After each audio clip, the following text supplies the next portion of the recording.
Catharan opened his eyes. The reporters were still there, still watching, still recording every word. The lights in the room seemed brighter now. Or perhaps it was just the relief of reaching the end of his story. The war lasted 8 years. 8 years of blood and fire and death. 8 years of watching everything he knew fall apart. And in the end, the Dominion did something that had never happened in its 1,000-year history. It surrendered. Not a treaty. Not a negotiation. An unconditional surrender. The Dominion High Council put down their weapons and accepted whatever terms humans demanded. They had no choice. 60% of their military was destroyed. Their subject species were in open rebellion. Their own people were starving because human raids had broken their supply lines. The mighty Dominion was broken. Catharan was present at the surrender ceremony. He was one of the few senior officers still alive. Most had died in battle or taken their own lives rather than face defeat.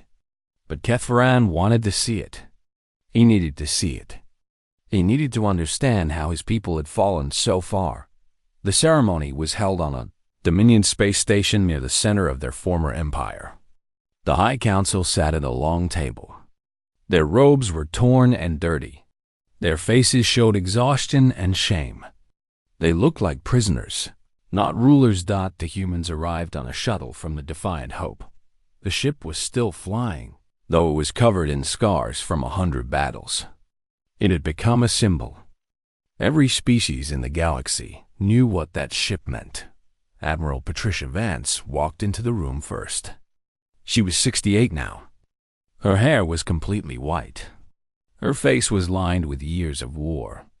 She moved slowly, like someone whose body was tired but whose spirit refused to stop.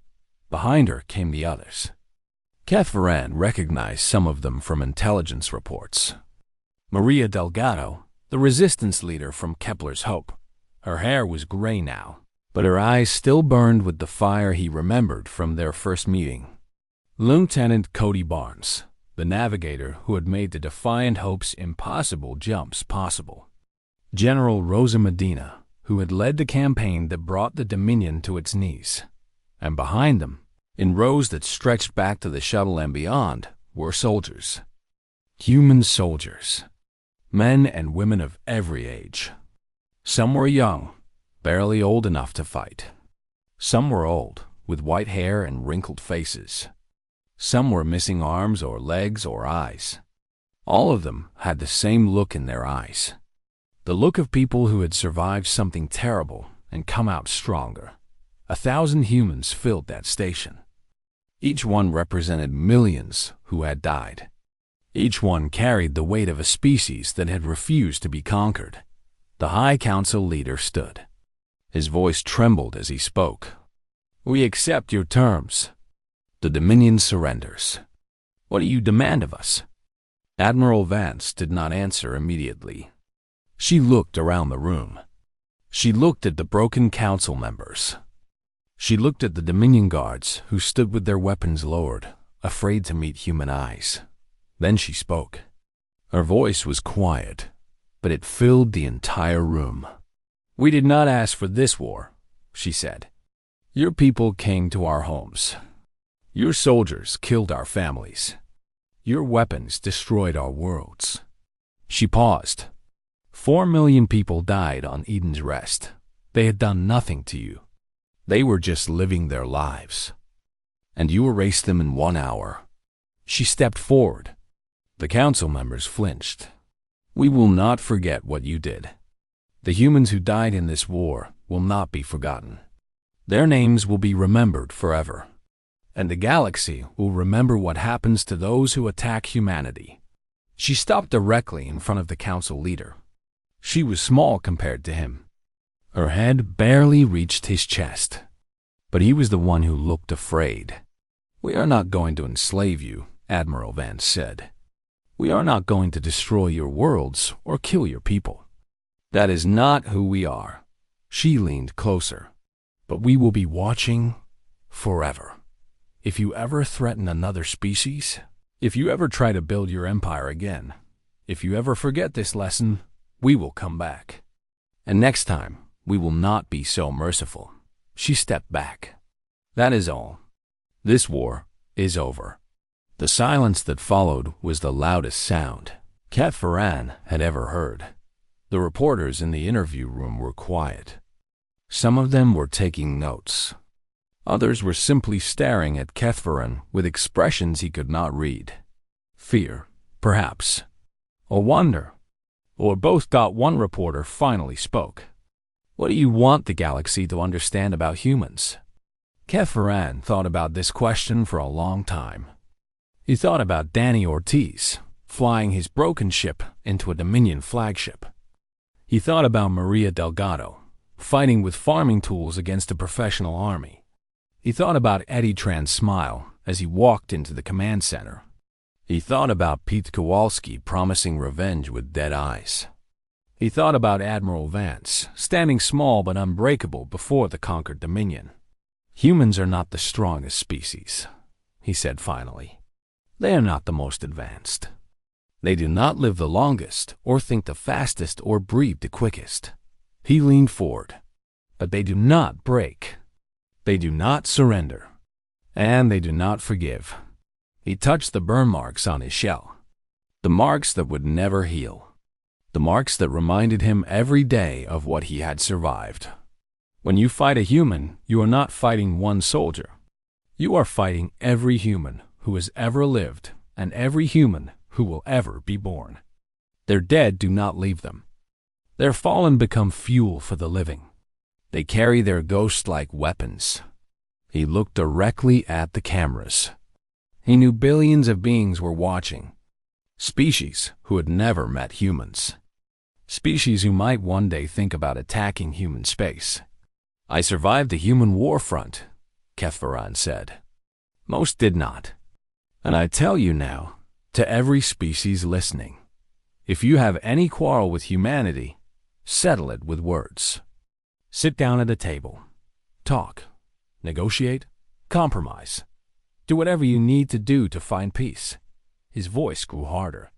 "Because if you fight them, they will not stop. They will not give up. They will not accept defeat. They will keep fighting until one of you no longer exists." He paused, "and it will not be them." The interview ended. The cameras stopped recording. The reporters left, carrying Catherine's words to every corner of the galaxy. Years later, those words would be taught in schools on 1,000 worlds. They would be quoted by leaders trying to explain why their species had chosen peace with humanity. They would be remembered by generations who never knew war. And somewhere on Earth, on a green hill overlooking a rebuilt city, a memorial stood. On it were carved 4 million names from Eden's Rest, and below the names, a single phrase that humans had chosen to remember their dead. "We did not start this war, but we ended it. For them. For all of them. Forever." The wind blew across the hill. The names shone in the sunlight. And humanity looked up at the stars, watching. Always watching. Just as Catherine had warned. Just as they always would. The hour passed slowly, like a held breath that refused to release. Zethro kept his sensors focused on the human ship, recording everything he observed. What he saw made no sense to him. He had watched dozens of species face death over his long career, and they all behaved the same way. They panicked. They fought among themselves. They wasted their final moments in despair and regret. The humans did none of these things. Instead, they worked. Every single person on that ship was doing something useful. It was as if they had forgotten they were about to die. Or perhaps, Zethro thought, they simply did not care. On the bridge of the Starward Hope, Lieutenant Kevin Gray ran combat simulations on his tactical console. The screen showed failure after failure, red numbers and warning lights, telling him that victory was impossible. He ran the simulations anyway. Each time, he learned something new. Each failure taught him what not to do. "Captain," he said without looking up, "if we can draw them into the asteroid field, We might be able to use the rocks as cover. The larger Varathi ships will have trouble maneuvering in tight spaces. Warren stood beside him, studying the same screens. What about their smaller escorts? That's where it gets tricky. We'll have to deal with them one at a time. Hit and run. Never stay in one place long enough for them to get a lock on us. How long can we survive doing that? Gray hesitated. He did not want to say the number out loud. Maybe 2 hours. 3, if we're lucky. Warren put a hand on his shoulder. Then we make those 3 hours count. In the engine room, Danny Cole worked with furious energy. Sweat dripped from his forehead as he pulled apart machinery and put it back together in new ways. The ship's engines were ancient technology, designed for cargo hauling rather than combat.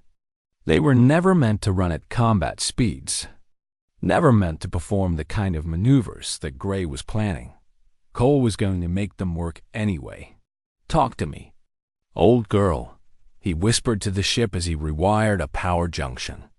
I know you're tired. I know you're hurt. But I need you to give me everything you've got. Just a little while longer. The engines hummed in response, their pitch changing slightly as more power flowed through the modified circuits. Cole smiled. 19%. It was not much, but it was better than before. Hannah Webb emerged from a maintenance shaft, her face covered in grease and dust. Chief, I finished rerouting the power from decks 9 through 12. We've got an extra 8% to work with. Cole nodded. Good work. Now I need you to do something crazy. Webb raised an eyebrow. Crazier than crawling through a burning maintenance shaft? I need you to disconnect the safety limiters on the main reactor. Webb stared at him. The safety limiters existed for a very good reason. Without them, the reactor could overload. An overloaded reactor meant a very large explosion. Chief, if we do that, I know what it means, Cole said. But the captain has a plan. And for that plan to work, I need to be able to push this reactor past its limits. Webb was quiet for a long moment. Then she nodded and crawled back into the maintenance shaft. Some things were more important than safety. In the weapons bay, Maria Santos worked on her modified mining charges. The devices were simple in theory, but difficult in practice. Mining charges were designed to break apart asteroids, not penetrate military shields. Santos had spent the last 6 hours redesigning them, adding components salvaged from other systems, pushing them far beyond their intended purpose. Her assistant, a young man named Chris Palmer, watched her work with a mixture of fear and admiration. Will they actually work? He asked. Santos shrugged. Only one way to find out. That's not very reassuring. I'm not trying to be reassuring. I'm trying to build a weapon that can hurt those ships out there. She looked up at him, her eyes hard and focused. Every ship we damage is one less ship shooting at us. Every ship we destroy is more time for our people to survive. That's what matters. Palmer nodded and returned to his work. He understood now. Hope was not a plan. Hope was what you held on to while you did the actual work. Zephril intercepted internal communications from the human ship. He listened as Captain Warren addressed her crew over the ship's intercom system. Her voice was calm and clear, without any trace of fear or desperation. This is the captain speaking. I'm not going to lie to you. The odds are against us. We are outnumbered, outgunned, and outmatched in every way that matters. By every logical calculation, we should already be dead.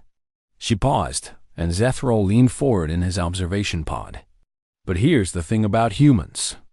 We've never been very good at math. We've never been good at knowing when to quit. Our ancestors crossed oceans in wooden boats. They climbed mountains that should have killed them. They walked out of Africa with nothing but stone tools and conquered an entire planet. Not because they were the strongest or the fastest, but because they refused to stop. Zephril made notes, trying to understand.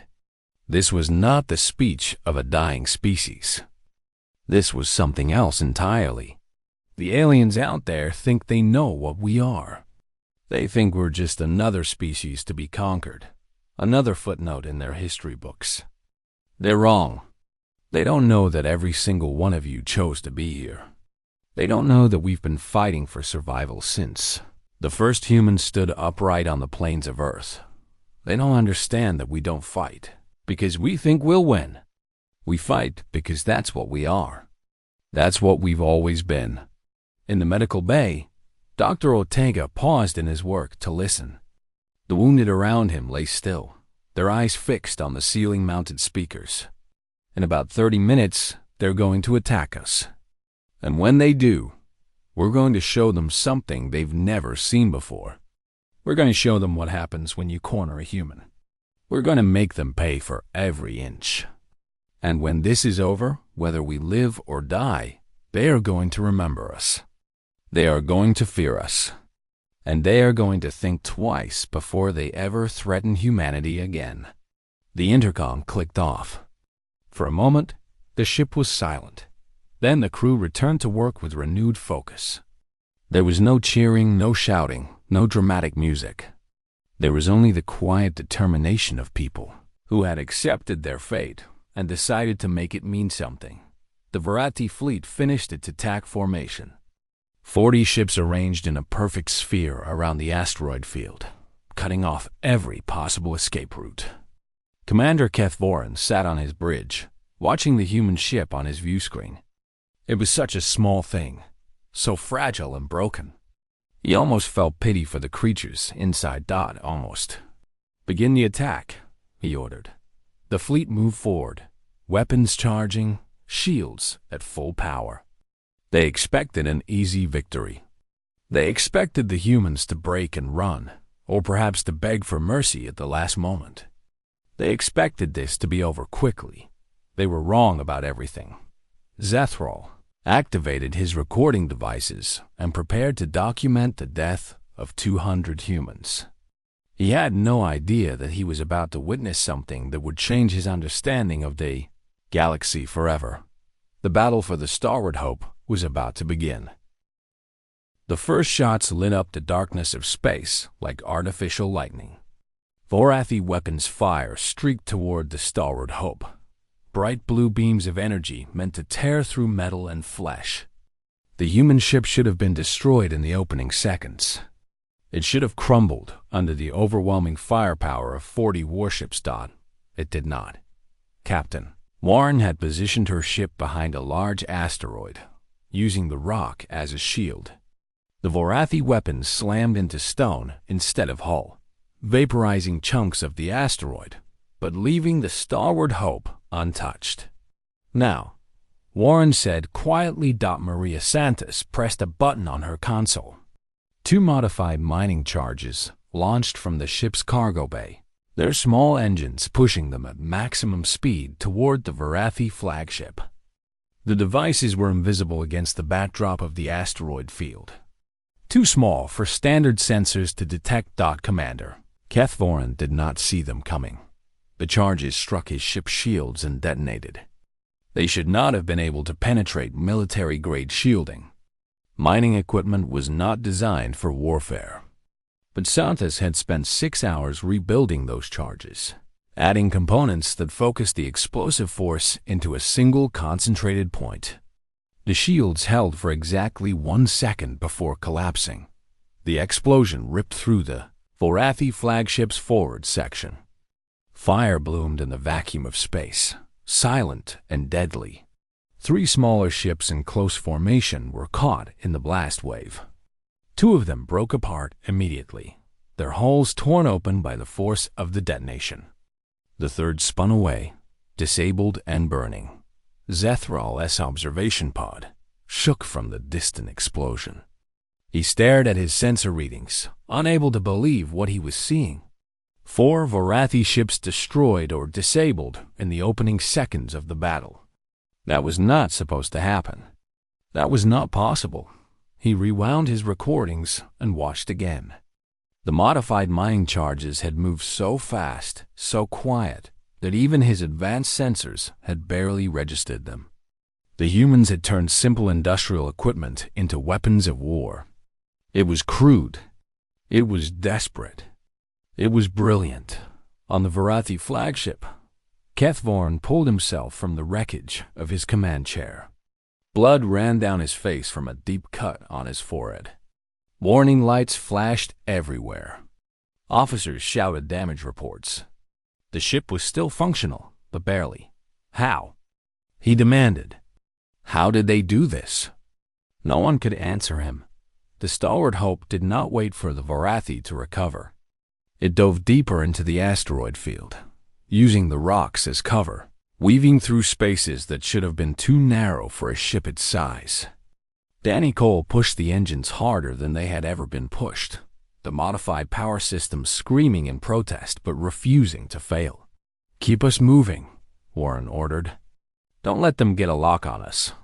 Kevin Gray worked his tactical console with frantic precision, plotting courses through the asteroid maze, identifying hiding spots and ambush points. "Come left 30 degrees. There's a cluster of small asteroids that will give us cover." The ship turned hard, its structure groaning from the stress. Crew members grabbed onto walls and consoles to keep from being thrown across their stations. Nobody complained. Nobody hesitated. The Varathi fleet pursued, but they were not built for this kind of fighting. Their large warships had to slow down to navigate the asteroid field. Their formation broke apart as ships tried to find paths through the rocks. They could no longer coordinate their attacks. This was exactly what Warren wanted. Santos, target the isolated ships. Gray, find me firing solutions. Working on it, Captain. The stalwart Hope emerged from behind an asteroid and opened fire on a Varathi cruiser that had separated from its group. The human weapons were weaker than the alien technology, but at close range, they were effective enough. The cruiser's shields flickered under the assault. Before it could return fire, the human ship disappeared behind another rock dot, hit and run. Strike and vanish. The humans were not trying to win a straight fight. They were hunting.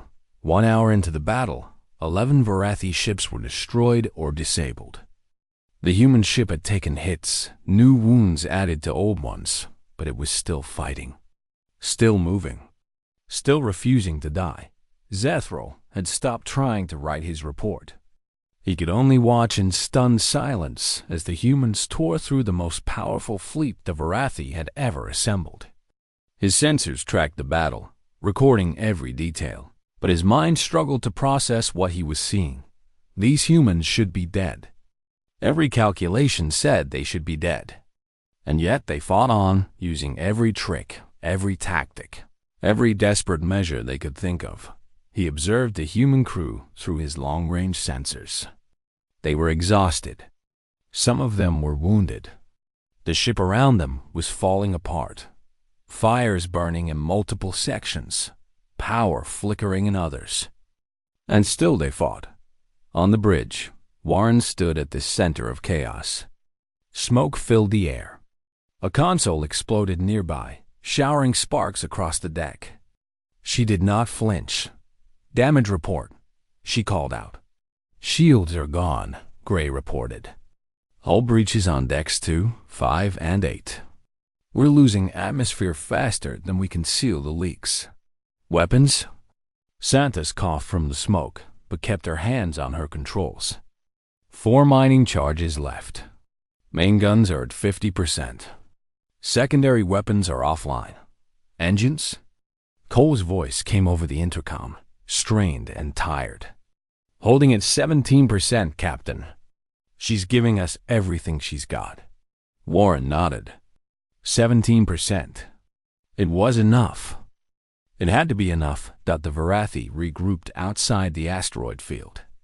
They had learned their lesson about chasing the humans into that maze of rocks. Now they surrounded the field, trapping the Starboard Hope inside. No escape, no retreat. But the humans had not expected to escape. They had expected to die from the beginning. Every minute they survived was a victory. Every ship they destroyed was a message to the galaxy. "Captain," Gray said quietly, "they're bringing in their heavy weapons. They're going to bombard the entire asteroid field." Warren closed her eyes for a moment. She had known this would happen eventually. The Vorathi would get tired of chasing her through the rocks and simply destroy the rocks themselves. It was the logical thing to do. How long until they're in position? 20 minutes. 20 minutes. That was all the time they had left. Warren opened her eyes and looked at her crew. These people had followed her into certain death without hesitation. They had fought harder than anyone had a right to expect. They had already done the impossible. Now she was going to ask them to do it again. "All hands," she said over the intercom. "This is the captain. The enemy is preparing to bombard the asteroid field. When they do, there will be nowhere left to hide. We have 20 minutes before that happens." She paused, letting the words sink in. "In 20 minutes, we are going to do something very stupid. We are going to attack their fleet directly. Not to win. We can't win. But we can hurt them. We can make them remember what happens when they corner humans. We can make sure that everyone who survives today carries our story to the rest of the galaxy." In the engine room, Danny Cole listened to the captain's words. He looked at the machines around him, the ancient engines that had carried them so far. They had one more miracle left in them. He was sure of it. 20 minutes, he whispered to the ship. "Just give me 20 more minutes." The engines hummed in response, and somewhere deep in their mechanical hearts, they found a little more power to give. The Helen commander, Sovereign Ithrix, took control of the remaining fleet after Kefvarum was carried to the medical bay. She was older than him, more experienced and far more patient. Where the Vorathi commander had been aggressive and proud, Ithrix was cold and calculating. She did not chase enemies into traps. She brought the traps to them. "All ships form a bombardment line around the asteroid field," she ordered. "We will destroy every rock large enough to hide behind. When the humans have no cover left, we will finish them." Her officers carried out the command without question. The remaining ships spread out in a wide circle, their heavy weapons charging. The bombardment would take time, but it would be thorough. When it was over, nothing would survive in that asteroid field. Zethral watched the Helen strategy unfold and nodded to himself. This was the correct response. Ithrix understood that the humans were dangerous in close quarters, so she was removing the close quarters entirely. It was logical. It was efficient. It was exactly what any experienced commander would do. The bombardment began. Massive. Energy beams lanced into the asteroid field, vaporizing rocks by the dozen. Explosions lit up space like a violent sunrise.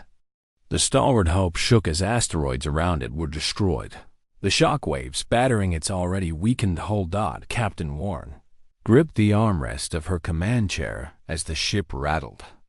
On the view screen, she watched her hiding places disappear one by one. The Helen were systematic, working their way inward from the outer edges of the field. They would reach her ship in about 15 minutes. "Status report," she said, her voice steady despite everything. Kevin Gray checked his sensors. "They're destroying the field from the outside in. At this rate, we'll be exposed in 12 to 15 minutes. Options? We can try to stay ahead of the bombardment. Keep moving to areas they haven't cleared yet. But that's just delaying the inevitable. Eventually, there won't be anywhere left to go." Warren nodded. She had expected this. The plan she had in mind was desperate, possibly insane. But it was the only chance they had to make their final moments count. "All hands. Prepare for Operation Last Stand. Non-essential personnel to the escape pods." The crew moved with practiced efficiency. They had drilled for this scenario during the long hour before the battle began. 153 members made their way to the escape pods, taking only what they could carry. The wounded were moved on stretchers, carefully loaded into the small craft. Dr. Ortega supervised the medical evacuations personally. He moved from pod to pod, making sure each patient was secure, checking vital signs one last time. When he reached the last group, he paused. Corporal Amy Flores lay on a stretcher, both of her legs encased in regeneration casts. She had been injured 2 days ago when an explosion rocked the ship during their initial escape from the Coalition ambush. She could not walk, could not fight, could barely move without assistance. "Doctor," she said as Ortega approached. "What's the plan?" Ortega hesitated. He knew what the plan was. He also knew that the medical bay's life support systems would be shut down when they rerouted power for the final assault. Anyone who stayed behind in the medical section would die when the life support failed. "We're evacuating to the escape pods," he said. "You'll be safe there." Flores shook her head. "I heard the captain's announcement. You're going to need the escape pods for something else. For the decoys." She was right. Warren's plan called for launching all 23 escape pods simultaneously, each one modified to broadcast, a signal that mimicked the Starward Hope. The Helen would be forced to split their forces to chase each pod, buying time for the real ship to make its final attack. But that meant there would be no room for passengers on those pods. Not until after they completed their decoy mission. "The pods will circle back after the Helen identified the real ship," Ortega said. "You'll be picked up. I promise." Flores looked at him with clear, knowing eyes. "Doc, we both know the odds of that happening. The pods will be running on automatic. Half of them will probably be destroyed before they can circle back. And even if they do make it, by then?" She did not finish the sentence. She did not need to. "I want to stay," she said quietly. "You can't. You need life support. If you stay on the ship, I know what happens if I stay on the ship." Flores reached out and took his hand. "I signed up for this, Doc. I knew the risks when I joined the crew. Let me make my own choice." Ortega stood frozen, torn between his duty as a doctor and his respect for her decision. Around him, other wounded crew members were listening. He saw the same look in their eyes, the same determination, the same willingness to sacrifice. Captain Warren's voice came over the intercom. "All escape pods, prepare for launch." Ortega made his decision.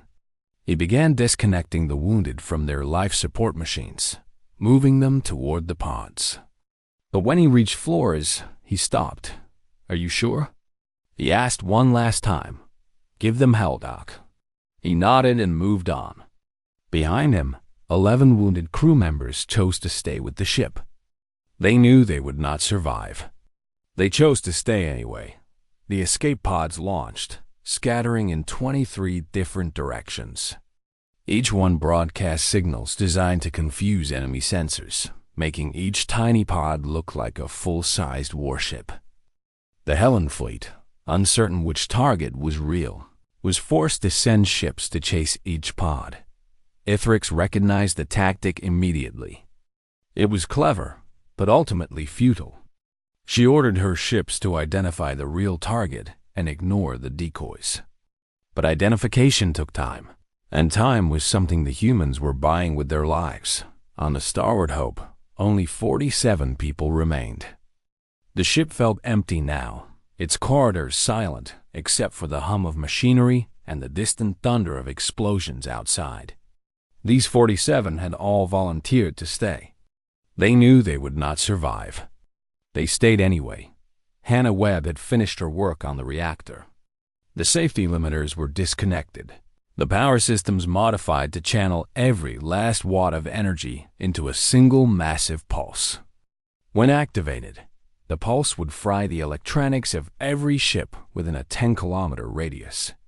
It would also drain the Starward Hope of all power, leaving it dark and helpless. "Chief," she reported to Cole over the intercom. "The pulse is ready. Just give the word." Cole looked at his engines, still running at 17%, still holding together despite everything. They would need to get close to the enemy fleet for the pulse to work. Very close. "Captain," he said over the ship's comm system, "we're ready down here." On the bridge, Warren nodded. "All hands, this is it. We're going in." The Starboard Hope emerged from the remains of the asteroid field and accelerated toward the Helen fleet. Its engines screamed, pushed beyond all safe limits. Its hull groaned under the stress. Fires burned in a dozen compartments. It was dying, but it was not dead yet. Zethral watched through his sensors as the human ship charged directly at the enemy fleet. It was suicide. Pure, undeniable suicide. And yet the humans did not hesitate, did not slow down, did not show any sign of fear. He began to understand something. These creatures were not fighting because they thought they could win. They were fighting because fighting was who they were. Because surrender was simply not in their nature. Because they would rather die on their feet than live on their knees. It was terrifying. And it was beautiful. The pulse fired at exactly 0512 hours, Galactic Standard Time. A wave of electromagnetic energy exploded outward from the Starboard Hope, invisible but devastating. 19 Helen and Varathi ships were caught in its radius. Their systems went dark. Their engines failed. Their weapons powered down. They drifted helplessly in space, blind and deaf. The Starboard Hope, now completely without power, continued on its final course. Momentum carried it forward, straight toward the largest Helen cruiser. Warren stood on her dark bridge, surrounded by emergency lighting and the quiet breathing of her crew. The view screen was dead, but she could picture what was about to happen. "It was an honor," she said softly. Around her, 46 voices answered as one. The honor was ours. "Captain." The Starboard Hope struck the Helen cruiser at full speed. The impact was catastrophic, both ships crumpling like paper, fire and debris exploding outward in a silent storm of destruction. Zethral watched it happen, and for the first time in 40 years, he wept. The silence that followed the destruction of the Starboard Hope was profound. For a long moment, nothing moved. The debris field drifted slowly outward. Pieces of two ships mixed together in death. The disabled vessels floated in the darkness, their crews struggling to restore power, to understand what had just happened. Zethral sat in his observation pod, staring at the wreckage. His recording devices were still running, capturing every detail, but he could not bring himself to speak. He had come here, expecting to document the end of 200 humans. He had not expected to witness the end of a legend. The Helen fleet was devastated. Of the 12 ships they had brought to the battle, only 3 remained functional. The Varathi had lost 15 of their 20 warships. The Draxis Collective, who had held back during most of the fighting, had lost 2 of their 8 vessels to debris from the final explosion. Total coalition losses: 26 ships destroyed, 8 more disabled beyond field repair. 64% of the combined fleet, eliminated by a single damaged cargo vessel with a crew of 200. The survivors did not celebrate. There was no victory here. Even the Draxis commander, who had been eager for human blood at the start of the day, looked shaken as he surveyed the wreckage on his view screen. "Retreat," Sovereign Ithrix ordered, her voice hollow. "All functional ships, retreat immediately." No one questioned the command. No one suggested staying to hunt down the escape pods that still scattered through the system. No one wanted to fight any more humans today. The 6 remaining warships gathered their wounded, recovered what survivors they could from the disabled vessels, and fled at maximum speed. They left behind a graveyard of broken ships and shattered pride. Zethral watched them go. Then he turned his sensors back to the escape pods. 23 pods had been launched. 14 had been destroyed during the battle, shot down by Helen ships before they could be identified as decoys. But 9 pods had survived. They drifted now in the outer reaches of the system, their engines cold, their occupants waiting for rescue. 83 humans still lived. 6 hours later, a civilian transport called the Faithful Dawn arrived in the system. It had picked up the distress beacon from the escape pods and come to investigate. The ship was a small cargo hauler, not designed for rescue operations, but its captain, a woman named Rosa Martinez, did not care about design specifications. She pulled every survivor out of those pods. 83 humans, many of them wounded, all of them exhausted. They were given food, water, medical attention, and a place to sleep. They were safe. In the days that followed, the story spread across the galaxy. The Varathi tried to suppress it at first. They claimed the battle had been a minor skirmish, unfortunate encounter with human pirates. But too many of their own soldiers had been there. Too many had seen what happened. The truth leaked out through whispered conversations and encrypted messages. A single human ship had defeated a coalition of 40 warships. Other species heard the story and did not believe it at first. Humans were a young race, barely a century into space travel. They had no great fleets, no advanced weapons, no history of military conquest. They were supposed to be weak. They were supposed to be easy prey. The survivors of the Nexion 7 battle told a different story.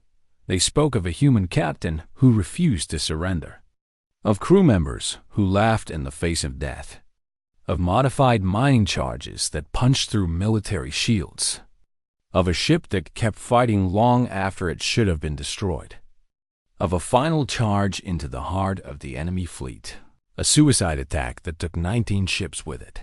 The Galactic Council requested a formal report from Zethro. He spent 3 days writing it, struggling to find words that could capture what he had witnessed. In the end, he submitted a document unlike any he had ever produced. "I was assigned to monitor humans in battle," he wrote.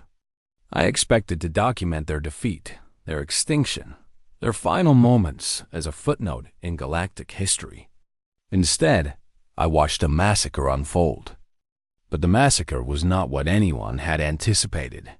He described the battle in detail, from the first shot to the final impact.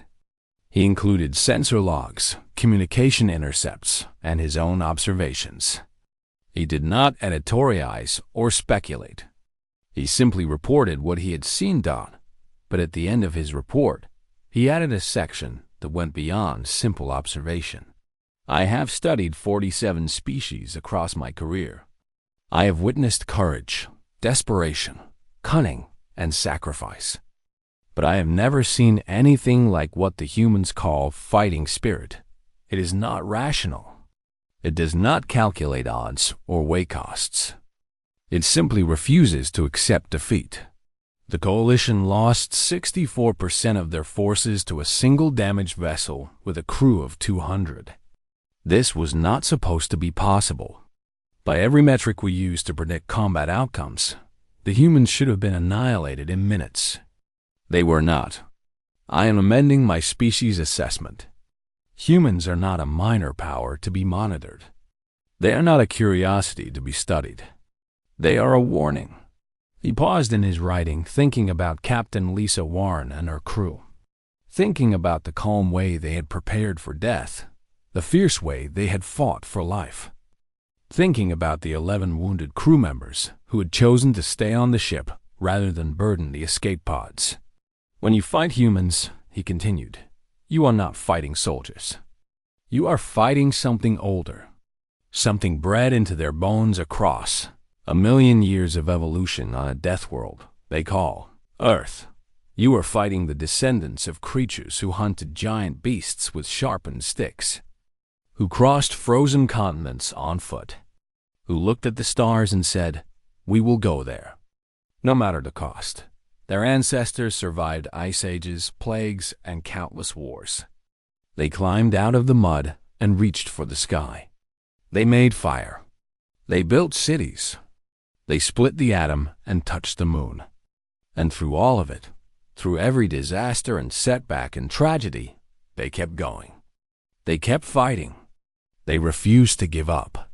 That is what we saw at Nexion 7, not just a battle, but a demonstration of what humans are capable of when pushed to the edge.